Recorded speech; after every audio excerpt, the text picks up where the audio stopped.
नमस्कार दोस्तों। जैसे कि आप लोगों को पता है कि यूपीपीएससी का जो है आयोग, उसने अपना कैलेंडर जारी कर दिया है। तो उसको हम टॉपिक शुरू करने से पहले देख लेते हैं एक बार कि कौन सा एग्ज़ाम कब होगा। फिलहाल आज के टॉपिक का नाम है मियावाकी पद्धति के बारे में हम लोग देखेंगे। तो देखते हैं, जैसे पीसीएस प्री जो है परीक्षा 12 अक्टूबर को होगी। आरओ का जो एग्ज़ाम है उस पर अभी आयोग ने कोई डेट नहीं निर्धारित की है, क्योंकि उसने मेंशन किया है कि जो समिति की रिपोर्ट जब मिलेगी तब आरक्षित तिथियों में ही आरओ की परीक्षा को कराया जाएगा। तो सबसे पहले देख लेते हैं, इसमें दिया गया है पीसीएस की मुख्य परीक्षा जो प्री 2024 अभी हुआ था 22 दिसंबर को, उसका जो है मेंस का एग्ज़ाम होगा 29 जून से, और जो 2025 का पेपर होगा वो 12 अक्टूबर से होगा। तो आप लोगों को पता चल गया कि जो है यूपीपीएससी जो है जो पीसीएस का एग्ज़ाम है 2025 वाला, वो जो है 12 अक्टूबर से कराएगी।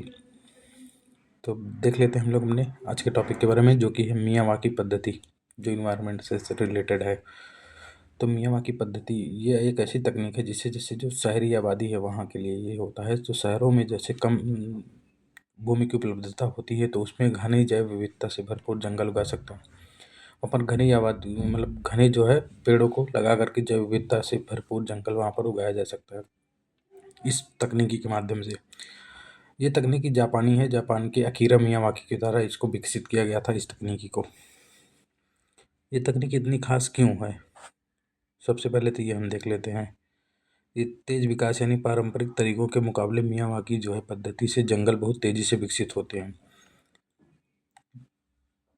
इस पद्धति के माध्यम से जंगलों का तेज विकास किया जाएगा, घनी वनस्पतियां होगी, इसमें पेड़ों को बहुत पास पास लगाया जाता है, जिससे जंगल बहुत घने हो जाते हैं। इसमें देसी प्रजातियां होती हैं। इस पद्धति में सिर्फ स्थानीय प्रजाति के पेड़ लगाए जाते हैं, जिससे जैव विविधता बढ़ती है। यानी कि जो मियावाकी पद्धति है उसके माध्यम से जो वहाँ के स्थानीय पौधे होते हैं उन्हीं को लगाया जाता है। इसमें कम जो है इसमें रख रखाव की जरूरत होती है। एक बार जंगल विकसित हो जाने के बाद इसे बहुत कम रख रखाव की आवश्यकता होती है। इसमें रख रखाव नहीं करना पड़ता है ज़्यादा, कहने का मतलब ये है, इसलिए तकनीकी बहुत खास है। तो ये जो मियावाकी पद्धति है ये कैसे काम करती है, इसके बारे में हम लोग देख लेते हैं। इसमें ज़मीन को तैयार किया जाता है। सबसे पहले ज़मीन को अच्छी तरह से तैयार कर लेते हैं, फिर पेड़ों का जो कौन सी स्थानीय जलवायु है वहाँ पर उनकी जलवायु को देखने के बाद ही, और मिट्टी को देखने के बाद वहाँ पर जो है कौन से पौधे लगाए जाए हैं स्थानीय जो हों, उनका मतलब पेड़ों का चयन किया जाता है। फिर घनी रोपण, पेड़ों को बहुत पास पास लगाया जाता है। फिर लगातार इसका देखभाल, शुरुआती कुछ वर्षों में पेड़ों को नियमित रूप से पानी और खाद दिया जाता है। फिर हम लोग देख लेते हैं मियावाकी पद्धति के से जो लाभ हैं। तो जैव विविधता, यह पद्धति जैव विविधता को बढ़ावा देगी, वायु प्रदूषण को कम करेगी, यानी पेड़ हवा को शुद्ध करते हैं और CO2 को सोखते हैं। मिट्टी का कटाव रोकना, पेड़ और मिट्टी को बांध कर रखते हैं, जिससे मिट्टी का कटाव नहीं होता है। जब पेड़ लगाए जाते हैं तो उससे तापमान को भी नियंत्रित किया जा सकता है। तो ये सब जो है मियावाकी पद्धति के फायदे हैं। तो मियावाकी पद्धति जो है इसको उपयोग कैसे किया जाता है, जो शहरी क्षेत्र होते हैं उसमें हरियाली को बढ़ावा देने के लिए, जैसे शहरों में छोटी छोटी जगहों पर जंगल उगाकर हरियाली बढ़ाई जा सकती है। कृषि भूमि की उर्वरता बढ़ाने के लिए भी मियावाकी पद्धति का उपयोग किया जाता है। खेतों के किनारे, यानी जो हम लोग कहते नहीं है कि वो खेत होता है, खेत के किनारे किनारे पेड़ों को लगाया जाता है, तो उससे भी उर्वरता बढ़ती है मिट्टी की। फिर इससे जल का संरक्षण भी होता है, क्योंकि भू स्तर बढ़ता है, जल संरक्षित किया जाता है पेड़ों के माध्यम से, जिससे जो है भू जल स्तर में वृद्धि भी देखने को मिलती है।